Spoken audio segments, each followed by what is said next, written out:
Well, we can see much of what is going on across the Pacific, and I think Starboard Maritime is a company here in New Zealand that's been playing a prominent role in the Pacific, and they use a number of different tools to identify activity on the water. And that ranges from the standard active transmission tools such as vessel monitoring system or VMS or AIS, automated identification system, and it includes also synthetic aperture radar and visual infrared radiometer suite, which are both passive detection technologies that can identify vessels on the water.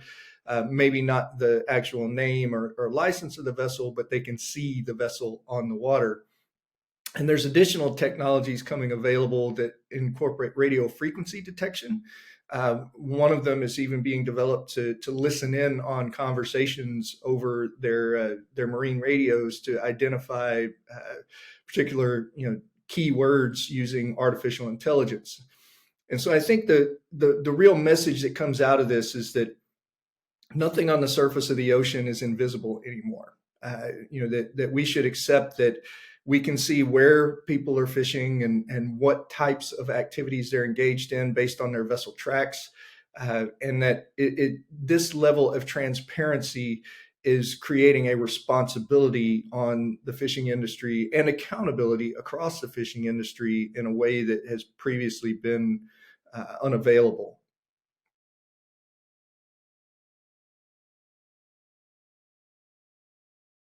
Well, I think there's a lot that you can do with the data that is collected through both passive and active technologies, and where it's becoming even more powerful as a result of artificial intelligence, which is able to combine and collate that information in a way that makes it even more useful by identifying relationships among the various data points. So rather than having a person scrolling through reams and reams of data to identify whether a vessel came in close contact with another vessel, the artificial intelligence is able to do it almost instantaneously. And that's a huge leap in terms of the capacity of countries to be able to identify and detect IUU activity at sea.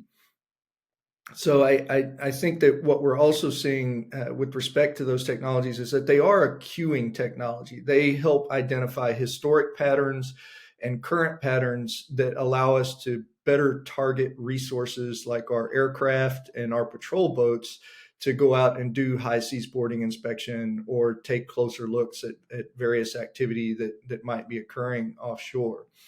And so those combined technologies and that combined expertise that is developing at this point is making a huge difference in the ability of institutions like the Pacific Islands Foreign Fisheries Agency, or even the individual member states like Republic of Marshall Islands or Federated States of Micronesia, to detect and address, interdict IUU.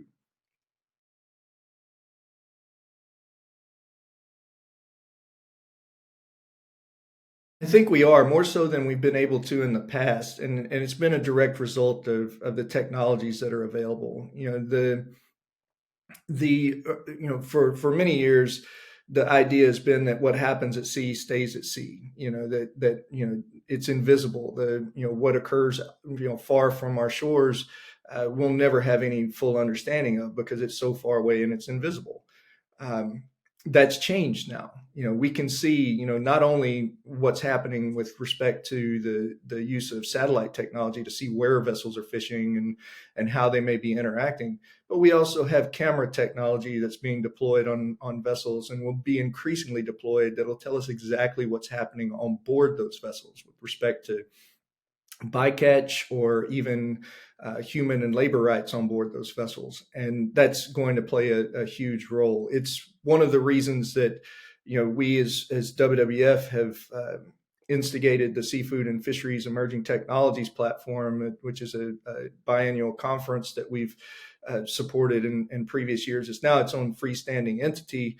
But the first conference we held was with FFA, and we had technology providers there that provided remote sensing. We had drone providers, and just started to really look closely at the potential of those technologies to provide solutions. And what we all began to discover, and that's reflected in how FFA has developed their regional fisheries surveillance center, is that these electronic and technological tools have a very significant role to play in addressing IUU, and it's bearing fruit.